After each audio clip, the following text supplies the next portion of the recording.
All right, we've discussed Iowa, Penn State 3 and 4. Obviously, Texas, Oklahoma. We focused in on the game Baylor home against West Virginia. There's a couple of others. Max Olson, national college football writer for theathletic.com, joins us on 365 Sports, Sikkim 365 Radio. Max, let's start with Texas OU. How intriguing game. Oklahoma's unbeaten, but there's kind of what appear to be some warts. Not sure if they kind of were able to get moving a little bit last week at the end of the game. Their defense at times has been suspect. They don't have the big playability, but they're undefeated. Are people picking on them too much? It's funny. I feel like we're all kind of just sitting here waiting for Oklahoma to drop 50 on somebody, and they just keep playing really close games that go through the fourth quarter. And look, I mean, that's probably a credit to the teams they've been playing lately that, K-State and West Virginia and Nebraska can play good defense and have challenged them. And I think there's clearly kind of a blueprint now in terms of playing Oklahoma, in terms of trying to hold on to the ball and limit possessions and get them in a spot where they're running fewer plays. But I'm fascinated to see how they show up for this one. I think the Texas defense is pretty susceptible. It's not playing that great right now, but Texas does have an offense that can put up a lot of points as well. So I do think we're kind of setting up for a shootout here with a lot of kind of fun matchups within that game. Will this win completely legitimize Texas, or would you be worried about them getting snake bit again towards the end of the year? I don't know if they'd run the table or anything if they beat Oklahoma, but that's also a product of this Big 12 and just how competitive it's going to be. There's going to be a lot of close games. I think they have to go to Ames in November. Like, there's going to be some tough ones for them still if they find a way to win this one. But this is a huge opportunity for Steve Sarkisian. I mean, that goes without saying, I know, but I think that there's certainly a lot of positive momentum for them right now. They found a way to get over that hump of finally beating TCU. Certainly made a lot of mistakes in the process. And, if you make mistakes against Oklahoma, you're going to lose this game. So it's going to take a really clean performance. It always does. And with these games, we've had new coaches come into this rivalry a lot over the last decade. For me, it always comes down to who's the more physical team, who's better up front, O-line, D-line. And, I think the Oklahoma D-line probably has an important edge here over the Texas O-line. So I'm curious to see how that one plays out. And can Casey Thompson have time to, make plays on third downs and spread the ball down the field? Max, is that the one thing that you're waiting to see from Casey Thompson is his effectiveness down the field? It seems like Saturday would be a prime opportunity for him, to hit it, an Xavier Worthy or someone like that and really open things up for Bijan in that running game. Is that like the missing piece for you as far as Casey Thompson, who hasn't been asked to do too much at this point? They were just good enough against TCU in terms of the passing game, but he had a lot of drops. I think Sark does a really good job of drawing it up and getting run pass balance. And certainly when Bijan's playing as well as he is, it gives them a chance to set things up and go, take shots over the top. They did that in the first play against TCU. They're going to do it against Oklahoma, but there were a lot of drops from receivers, just a lot of things that were just a little bit off. And so I'll be curious to see if they can hit those against Oklahoma. And, I think one thing that's impressed me in the past couple of games in this rivalry, excuse me, I think Alex Rich has done a really great job in these games, especially with sort of how he's brought pressure. It was obviously a really high scoring game last year that got out of hand, but certainly they've made it tough for Texas on third downs. And so, clearly the key is stopping the run there with Robinson, but and the other Texas backs are really talented. But I think you're right. I think the big play passing is going to make a big difference. And usually when you play Oklahoma's the superior team on that front. All right, so Auburn goes into Baton Rouge, and they ended over a decade, or maybe was it a couple of decades or so? Was that right, of not winning in Baton Rouge? And now they get Georgia. I saw the Georgia game with Arkansas, watching that as a lot of people did. Wow. I mean, you talk about just an absolute sledgehammer. That's who they are. Your thoughts about what Georgia's doing with their defense and being effective and getting more explosive offensively? Georgia's defense is really off to an incredible start here, and it's not just beating up a bunch of nobodies. They haven't played an FCS game yet, I don't think, and they played. Clemson and Arkansas certainly were highly ranked when they played them. So, been super impressed by that unit. It's all but one of their starters are juniors or seniors. 8 of their starters are former top 50 recruits. So they've got a ton of studs. They got a ton of depth. And some of their stuff, the stuff they're doing is just ridiculous. Like they're in terms of like dropbacks and everything, they have more sacks than 10-yard passes given up this season. Like, you cannot throw the ball on these guys. And I think the last 4 teams that have played them combined have thrown for 170 yards in the second half. Like they get up on you. They're obviously great at running the ball. They've managed this quarterback situation just fine because they're so talented in every other spot there, basically. But they get up on you and they run the ball and they don't let you do anything on defense. And Kirby Smart's built his best team yet. And they should have every expectation of competing for a national championship this year. So yeah, Auburn, certainly we know Bo Nix can do some crazy stuff. And that's going to be a tough matchup for him. But man, this Georgia team, it's easy to buy in on them as certainly a playoff team here, just in terms of all the pieces they've got. When are we supposed to believe any kind of improvement is real for Michigan? I mean, this week's a nice test. I mean, this week will give us a little bit more of a sense of where they're at. I mean, so I guess like you take last week and you say, man, that's a big game against Wisconsin, but this Wisconsin offense just cannot do anything at all. And so not too hard to beat as much as excuse me, a little on the right here, guys. As much as like you expected Wisconsin to play a close game with them, I think this Michigan offense has really kind of figured things out. And, I think they run the ball really, really well, and they're going up against a good defense this week in Nebraska. But I think the sort of momentum kind of keeps building there that, I think last year was a little bit fluky. They're certainly not as bad as they showed in 2020. And, curious to see if they can stay on this path, because certainly that division they're in is incredible right now. You've got Iowa, Penn State, as you guys mentioned. That's a key one in setting the tone for the Big Ten race.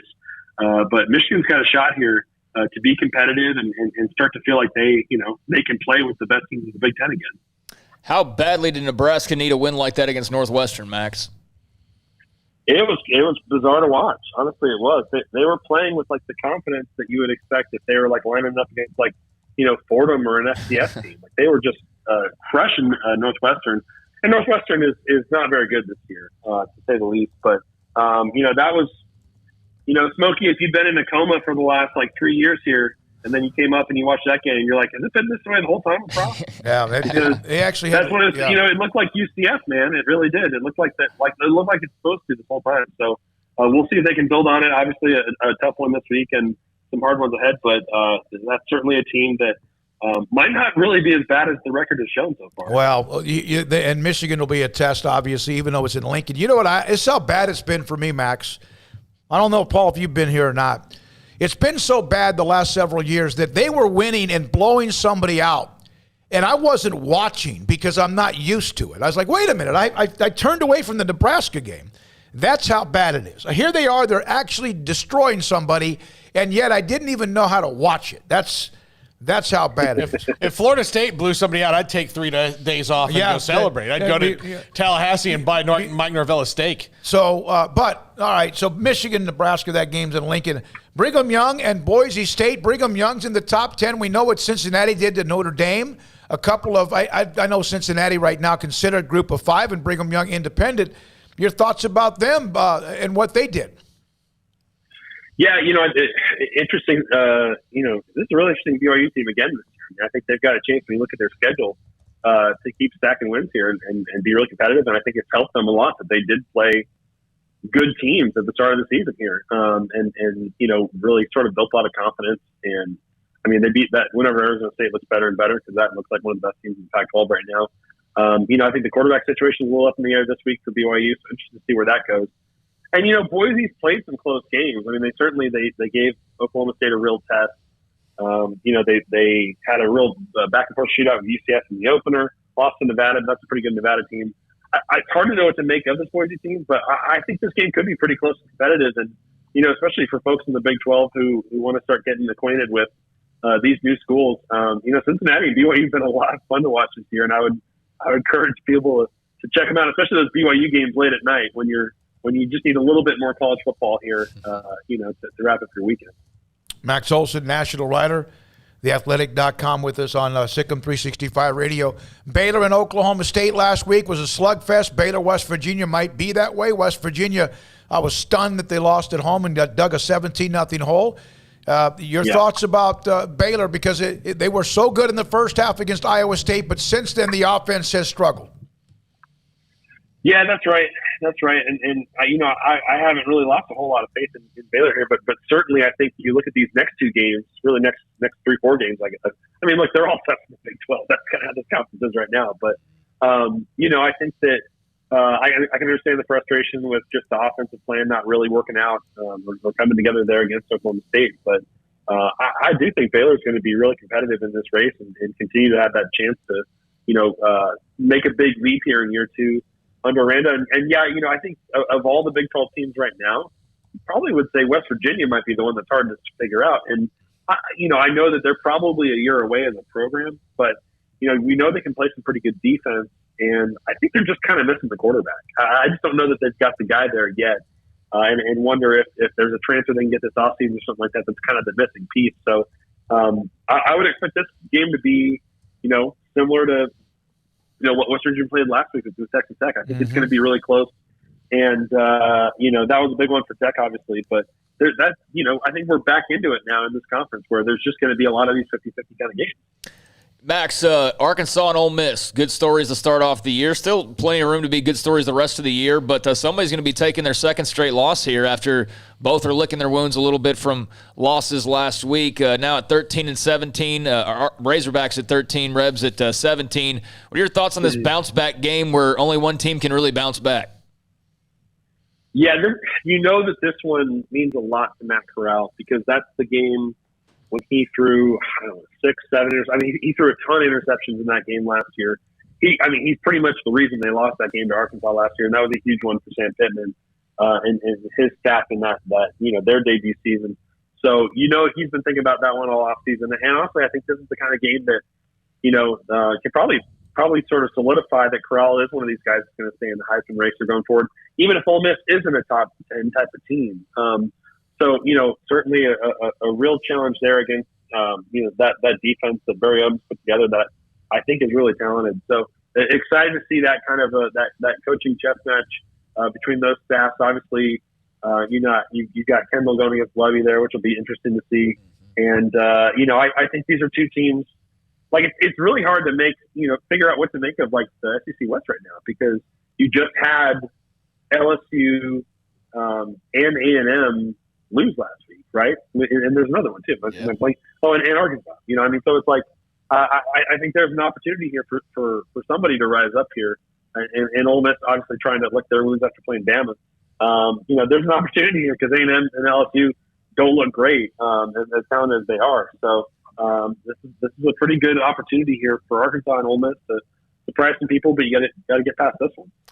Does A&M kind of have a mulligan this year because of the Haynes King injury, or do you feel like even with that, because that was not like he was a certainty to be a star right away? So kind of how do you view A&M at this point? Because that obviously was a killer, but you got to get over it and keep playing. So disappointed type of season, or just one of those things? Yeah, it's weird. Like it seems like a little bit unfair to Haynes King because we still don't, he's still a second-year guy. We don't really know how good he can be. He threw 3 picks in the season opener and then gets hurt in the second game. So I can understand people looking at this and saying, man, the quarterback situation is not good enough. Obviously, A&M is playing really good defense. And that unit's going to give them a chance to win a lot of games still, I think. But I think Haynes King being out, it's just going to sort of like build up this legend that, oh, man, we would have been so good last year if we had Haynes King. And that's going to be a lot for the kid to live up to. But certainly in the A&M offense, they've got to figure some stuff out here. And certainly, Calzado's got to get more comfortable and give them a chance to win, So it's fascinating to watch that game last week against Leach and the way that they were able to go through it for 400 on them. I think this is, I don't know what to expect from A&M this week. Are they going to get steamrolled like everybody else does by Bama? Or are they going to show up and play the kind of 4-quarter fight that I think we thought this game could be when you looked at it a couple weeks ago? Mm-hmm. Max, there's no fan base in the country that gets out over their skis and maybe a year ahead of where they really are. 2 years, 3, sometimes 3, than Texas A&M. There's not one. I promise you, they're so in love with their football team, and for many good reasons, but no one gets more excited before the season starts about potential than Aggie fans. Not a fan base. I'm not going to disagree with you. Yeah, I mean, you know, and look, and they're in a tough spot too. Like, they're having to play freshmen on the offensive line. Like, they're you know, I don't. Was everybody wrong to put them in the preseason top 10? Probably not. I mean, obviously it's a reminder that preseason rankings are pretty pointless overall once you get into it. But you know, yeah, you're right, Craig. The quarterback thing threw them off a lot. I think the O-line thing's been a problem too, and you know, I don't know that the receiving core is quite as good as it needs to be. Like, they're just offensively, they've got some issues here. You know, not as bad as some other teams, but I think in terms of like hitting their potential, it just hasn't broken the way they thought it would this year. And I think they've still got talented players, and I don't look at them and say like, oh man, they're gonna have like a hard time getting to a bowl game this year. So I don't think it's, you know, disastrous, but yeah, I mean, it doesn't look like this is going to be the kind of season that sort of meets the very high expectations in College Station this year.